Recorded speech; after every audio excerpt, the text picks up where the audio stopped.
transitioning into the law and the prophets. We'll be here for the next hour. Before we dive into this, it's really, really important that we establish what the purpose of the law and the prophets are. Before we can talk about the law and the prophets, we need to talk about this idea of covenant, right? When we're using the verbiage Old Testament, another way we can put that synonym is covenant. We're talking about the Old Covenant. What is a covenant? It's like a promise. It's an agreement between two parties that establishes a relationship. The law, the Old Testament law, are the stipulations for that relationship. The covenant is establishing the relationship. The law is the stipulations of that relationship. The prophets are going to be the enforcers of those stipulations. Make sense? We'll put it a little bit simpler. I was going to pick on Will and Kristen, but they're only dating, so don't want to put pressure on them. Will, Isabella. It's been a while. Will and Izzy. So you guys have a covenant relationship, right? Love each other, made these vows on your wedding day. What are some stipulations of your relationship that kind of keeps you in this covenant? We're faithful to each other. Okay, huge one, right? It's a monogamous relationship, right? If someone, God forbid, enters that, man, that is going to cause shockwaves for this covenant relationship. So there's stipulations that you have. What are other stipulations of that? If these stipulations are broken, you need to have communication, forgiveness, reconciliation.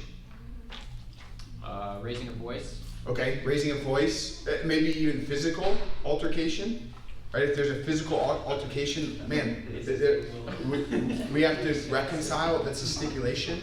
What are other stipulations in your relationship? Financial, like knowing what we're spending and being wise with our money. Financial transparency, financial teamwork.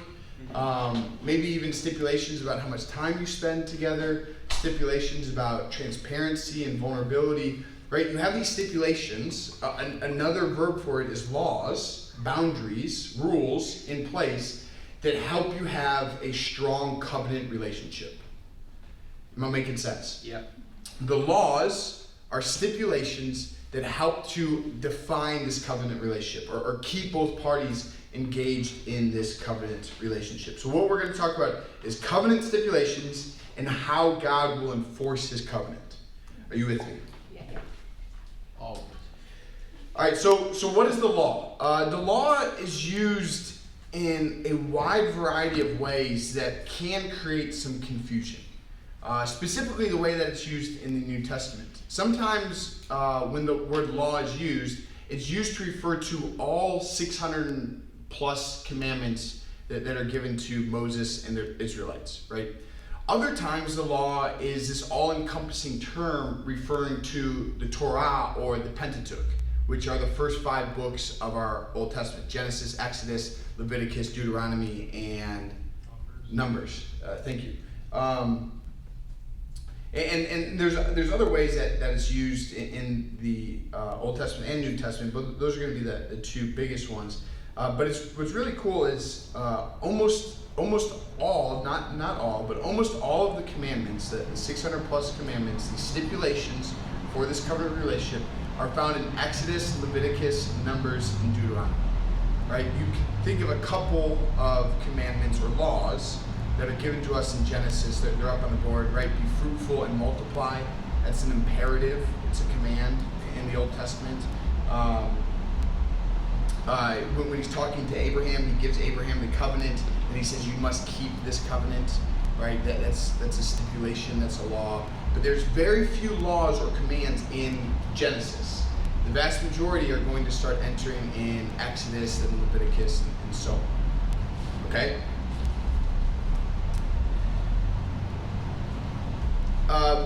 Quickly, right, as 21st century Americans, this question of, okay, but how does the law apply to us? Quickly comes into question, right? you don't have to be in Christian circles long to find people that think that you shouldn't get a tattoo, right? Or that have certain opinions about what days should be honored or what days shouldn't be honored, right? And so hopefully during the first portion of this Law and Prophets we're going to help you just see the importance of the law as a Christian, but also how to navigate the law as a Christian, okay? So this is maybe the most important slide of this section, right? We talked about a covenant, a binding contract between two parties that establishes and clarifies their relationship. The Old Testament is God's original covenant, it's the old covenant between Him and His creation, right? Who are the different people that God makes a covenant with in Genesis? Abraham? Isaac. He probably does make a covenant with Isaac, yep. Noah, he does, yep. Jacob. And then who's the primary one in Exodus? Moses. Great. Yep. So God, he's establishing this covenant with these people, and then the covenant grows a bit. This old covenant, this Old Testament, it's not our testament. We have to remember that when we're reading it, it's a covenant between God and Israel. It's not about us. So these laws and stipulations are binding on them, but not us. Unless those stipulations are repeated in the New Testament. Are you with me? So why is it that sexual immorality is still considered a sin versus eating a pig for Christians today? He stipulates it. He discusses it, right? And so we see, this is actually wild. There's only one of the 10 Commandments that's not repeated in our New Testament.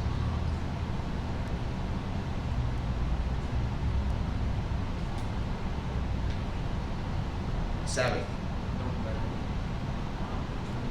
0 commands about the Sabbath. Interesting, right? When we see the Sabbath be practiced by Jesus, there's probably a lot of great principles to learn about the Sabbath, but keeping the Sabbath is the only 10 Commandment that's not repeated in our New Testament, which is interesting. There's plenty of stipulations that are not renewed in the New Testament. Civil laws for the Israelite society, right? God is both their God, but also their king. So a lot of the laws are laws about how to conduct themselves as a society. This is even a lot of the questions or the concerns that people have when God is commanding His people to wipe out nations, right? He's both God and king, which can create some confusion. As well as ritual laws. We don't see any ritual laws repeated in our New Testament. But there are going to be plenty of commandments that are repeated in our New Testament. And man, that's going to be, constitutes the law of Christ that Paul talks about in Galatians 6, verse 2. But here's an important key. And it's, as Christians, we believe that the entire Bible is the Word of God. And so with that, we want to treat it with equal reverence and respect and honor. And be careful of throwing the baby out with the bathwater. Just because an Old Testament law doesn't apply to us, there's still plenty to be learned about God and God's character through some of these laws. Are you with me? So that brings us to, so we're kind of established our relationship with the Old Testament. Well, what was the role of the law for Israel? And we talked about this, right? It's establishing stipulations and ultimately teaching them how to love God and their neighbors, and also giving them a better way to love their pagan neighbors, right? The 2 greatest commandments that Jesus reminds us of in the New Testament. Some really, really neat things. The law will reveal a lot about God's image, but also images of lesser gods. The reason that God only wants us to worship him is when we worship lesser gods, we become like that God. Okay, so what he's doing with these laws is he's helping the Israelites understand how to properly worship him to better bear his image. To be image bearers of Yahweh rather than image bearers of sex or money or power or war and violence, right? So the laws and the stipulations, they help us to be better image bearers of that thing that we're worshiping. Really, really important. The law, the 600 plus laws, they are models, but they are not complete. This is why, man, Jesus, he really went in on the Pharisees. The Pharisees just added laws on top of laws on top of laws, trying to create this bush or this fence to keep people from sinning. But if God wanted to do that, he would have done that. And so, right, Jesus does a great job of this, even in the Sermon on the Mount, where he's helping them to see that the heart of lust, the heart of anger, the heart of adultery, the heart of murder is lust and anger, right? And just because an Israelite wasn't doing the exact thing that God forbid, didn't mean that they weren't breaking the covenant, right? Which is, right, that can be even true of well, let's take Izzy and Will again, for example. The stipulation that they're only faithful to each other, God forbid one of them engages in this romantic conversation online, but they're like, whoa, but I never engaged with them physically. Like, yeah, but you still broke that covenant. You still broke that stipulation, right? You're just playing with fire. You're trying to toe the line, which is what the Pharisees often did, right? Trying to create these different laws of what was okay, what wasn't okay. Go to Leviticus chapter 19. It's probably good.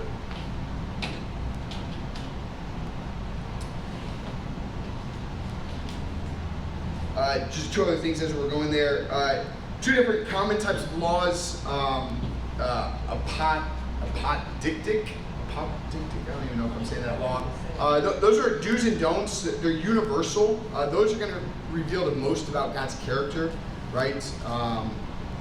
And then the other one is causistic laws, which are case by case. And I'll show you over in Deuteronomy 15 here in a second. But Leviticus 19, 9 to 14.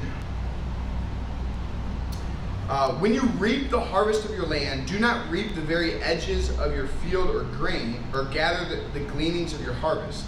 Do not go over to the vineyard a second time or pick up the grapes that have fallen. Leave them for the poor and the foreigner.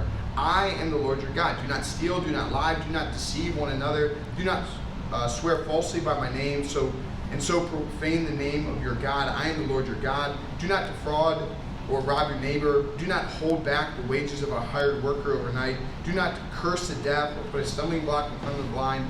But fear your God. I am the Lord your God. You can see how God is connecting his character and who he is with these commands, right? He's giving them a command. He's saying, I am the Lord your God. I want to dive into some of these concepts just really quick. All right, so verse 9 to verse 10, he says, don't reap the edge of your fields, right? Your harvest fields. Leave them for people. Same thing with the grapes. So based on this, is it okay for them to completely take the harvest of their figs or their olives? No, right? So you can see that this isn't like so specific that everything's covered. But the heart of the matter is extremely clear. But this is where the Pharisees really missed the mark, and often we miss the mark as well, when we try to like slither our way around the heart of what God's communicating. What's the heart of what God's communicating in 9 and 10? Yeah, be considerate of the less fortunate. And actually, don't just be so consumed with wealth and success to sell everything. Man, leave the edges of your field untouched so that people who are in need can come by and take it, whether they're grapes or figs or olives or wheat or barley, that doesn't matter, right? But he uses wheat and grapes and I guess just those two here. He uses those specifically, but he's not using them exclusively, right? So they're models that they're not complete. Go down to verse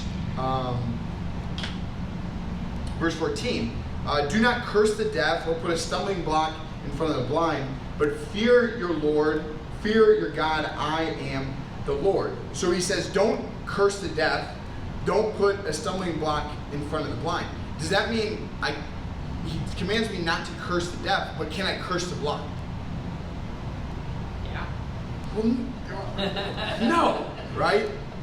And so you can see that these are universal commands that, sure, they're used in ways that maybe are a bit specific, but they're universal commands that apply to all people, right? This is the do's and do-nots that reveal a ton about God's character. What do these reveal about God's character? Some of these commands. Compassionate. He's compassionate, especially on the less fortunate, the alien, the orphan, the widow. What else does, and maybe not just the sections we looked at, but what else do some of these things reveal about God's character? Fairness. Integrity is huge to God. What else?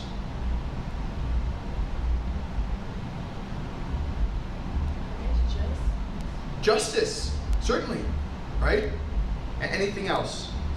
Trustworthy, or yeah, I'd say trustworthy. You Sure. care. You know that he's going to care for you. Awesome. Yeah. Be faithful. Put your faith in him. Awesome. Yeah. So what's so cool about these is they do reveal a ton about who God is, right? Sure, they're establishing stipulations of this relationship between God and his people, but they also reveal a lot about his character. Go over to Deuteronomy chapter 15. So this is that causistic type of law. And you can even see, right, that these laws that are revealing God's character, those same things are repeated in our New Testament. The heart of them is repeated, right? You think about the sin lists of Paul, right? They line up a lot with some of the laws that were just given in Leviticus, right? They just reveal God's character and his heart. We're going to see them repeated in our New Testament. Deuteronomy chapter 15, 12 to 17. If any of you people, Hebrew men or women, sells themselves to you and serves you for 6 years, in the 7th year you must let them go. And when you release them, do not send them away empty-handed. Supply them liberally from your flock, your threshing floor, and your winepress. Give to them as the Lord your God has blessed you. Remember that they were slaves in Egypt, and the Lord your God redeemed you. That is why I give you this command today. But if your servant says to you, I do not want to leave you, because he loves you and your family and is well off with you, then take an awl and push it through his earlobe into the door, and he will become your servant for life. Do the same to your female servants. We'll stop there. So this is case by case, right? This isn't universal, but it's somebody who's kind of become an indentured servant. They've been chosen to be a slave to certain people. It says after how many years they're to be free. Great. But case by case, there might be a situation where somebody's like, actually, I don't want to be free. I feel very loved and taken care of by your family, and I'd like to be a part of your family. What are they to do in that situation? Yeah, they're to kind of say, hey, put this thing through my earlobe, I'll be a slave for life. This isn't universal. This doesn't apply to every person. It doesn't apply to every Israelite. This is going to be a case-by-case situation. Are you with me? But still, again, we see a lot of God's character, right? Taking care of those who have need, not lording it over them, and when time comes, you redeem them, you free them, because, oh my gosh, God has redeemed us and freed us time and time again.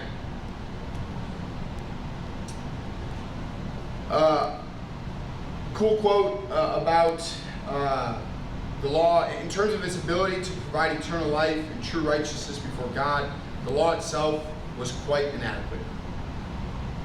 But then it was not designed for such purposes.